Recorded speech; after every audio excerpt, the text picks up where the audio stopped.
Dick Rauscher here. Today we're going to be talking about insights from the Wilderness, number 274.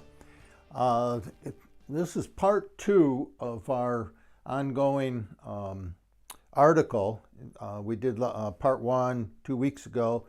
Today we're doing part 2, and this is on 6 critical threats facing human civilization and global stability. I won't try to cover everything on this today in this video. It would take way too long. But I do encourage you to read the article. There's a lot of good stuff in here in terms of getting some insight on where we're at today in this rapidly changing world. The underlying cause and nature of the threats that are facing humanity today are the primitive ego and its childhood conditioning. Its need to be right, okay? What's in it for me? Kind of a focus, self-focus, greedy. What's in it for me, okay? Fear of change. There's an underlying fear of change in humanity, in our primitive ego, and that's what's driving most of our adult choices and emotions. And then the need for immediate gratification. What we're going to see is that these 4 things show up in each of these threats, both as the underlying cause and the nature of them. Now, the premise here that I'm making is that unless we understand the underlying cause or nature of a problem, you can't solve the problem. It's impossible. Why? Because the underlying nature and cause of the problem will persist. It'll continue. So no matter what creative solution you come up with, it's not going to fly. So this article, the part 1 and part 2, the primary focus is to look at the underlying cause of these problems. Because if we can nail that down, then maybe we can begin to solve these problems. The second basic concept in these 2 articles is a quote that I saw a while back that I really like, and that is, the future isn't what it used to be. If we look at the reality of change, what we see is that change is ubiquitous. It's just part of our universe. It's what allows us to create, to become, to evolve, to grow, okay? So if we can't deal with reality and accept change, and of course our primitive ego fears change, then we're going to have a problem, because the future isn't what it used to be. And we have to begin learning how to cope with the future that's coming. Basically, there are 3 issues that we're dealing with that I consider as being critical threats. And one is Trump. I am not going to take on Trump's policies, his positions. That's not the purpose of this article. What I am going to talk about, however, is the reality that as a life coach and 25, 30 years of working as a psychotherapist and mental health counselor for people, I know about the dangers of a narcissistic personality. That Trump is definitely has a narcissistic personality disorder. And that's not going to be dealt with until we have better mental health care and better mental health education. Now, basically, what happens in a narcissistic personality character disorder is that there's an intensive look at self, which translates very quickly into tribalism, tribal thinking, us, making America great, for example. But it's basically a self-focus on what's in it for us. It's kind of a greed-based approach to life. When our president of our nation, the largest, most powerful military nation in the history of humanity, has an excessive tribalism focus, that's pretty dangerous stuff, okay? Because it denies the reality of the fact that we are really an interconnected world. We're connected on every level: economics, internet, policies, procedures. I mean, you name it. There is no country on the face of the earth today that isn't connected almost in real time, okay? So this is the first basic critical threat, and we need to begin dealing with this part of Trump's agenda, okay? Now, I don't care whether you're a Democrat or a Republican, but you're a human being in this particular culture.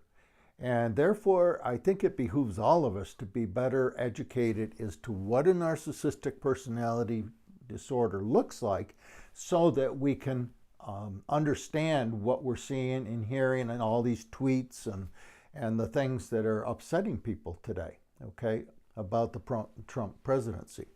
Okay, enough said on that. This is not an attack on Trump. It's an explanation of what we're looking at and how we need to understand that better. Next critical threat is ultranationalism, okay, which is a form, again, of tribal thinking.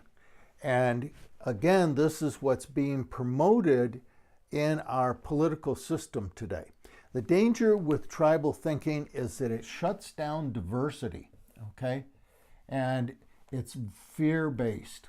So the only way that tribal thinking, the best way, I guess, to think about tribal thinking is that it's very fear-based, okay? And that fear is almost always irrational. Now, if we lived in caves and the tribe across the valley was trying to take our food, okay, you got a point. Maybe there's some fear. Fear might be an important thing to pay attention to, okay?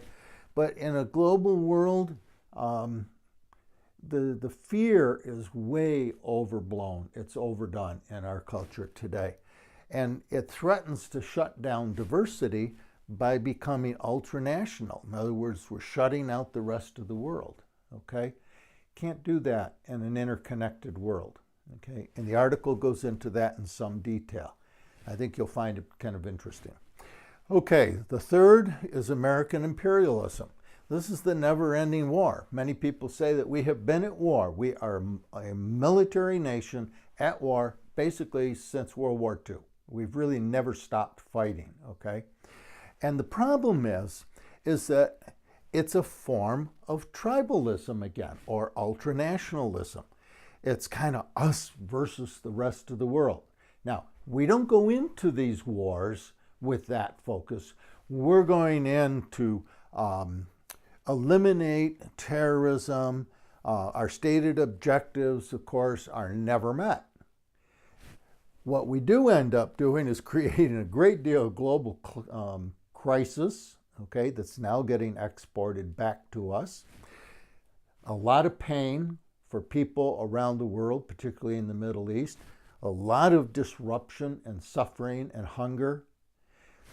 Basically, we have not achieved any of our stated objectives in any war since World War II.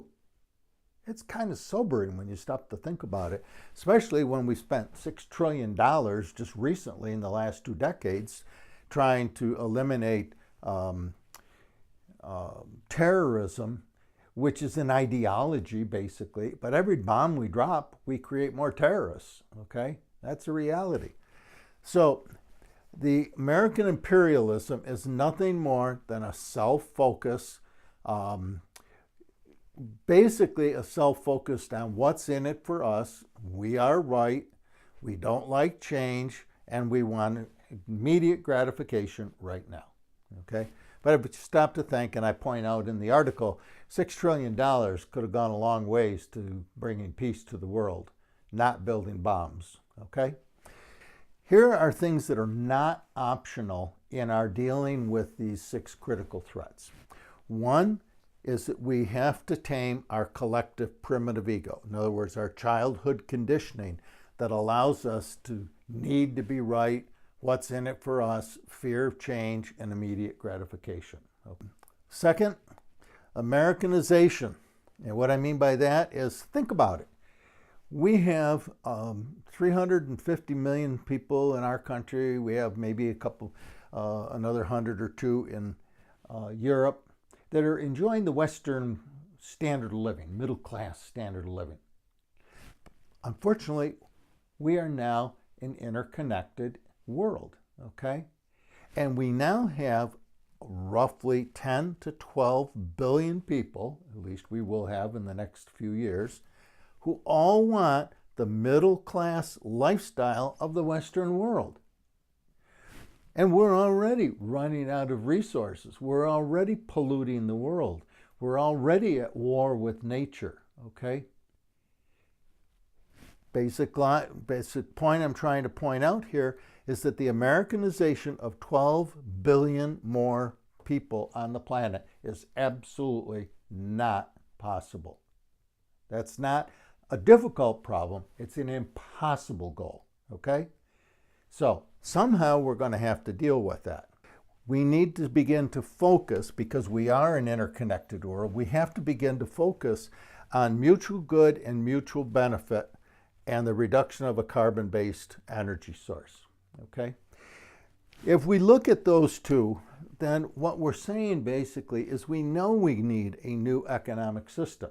We know the 1%, the greed of the 1% are not going to want to disrupt this very profitable and lucrative carbon-based economic system that we've been working with for so many years, okay? The problem is that it's greed-based. It's always based on what's in it for me, what's in it for us, okay? How can we profit from it, as opposed to common good and mutual benefit? If we're going to have a sustainable world, then we have to stop our war with nature. Why? Simple. Nature's going to win, not humanity, okay? We will not win the war with nature. And we need to really kind of internalize that. So the points covered in this particular two-part article, I feel are very hopeful. They do require our awakening. In other words, we have to wake up to these realities, but as we can. All we have to do is pay attention anytime these things happen. When we need to be right, what's in it for us? We fear change or uncertainty and we want immediate gratification. All we have to do is wake up to that reality. If enough of us do that, we can change the world, okay? It's that simple. Now, like a lot of things that are simple, it may not be something that's easily done, because when we start to challenge the primitive ego, our primitive ego is going to fight back. But once we understand that it's the underlying nature of the problems that are threatening us, it gives us a little more incentive to do the work of awakening and taming our primitive ego. Okay? Hope this stuff is helpful for you, and have a good week. We'll see you down the road.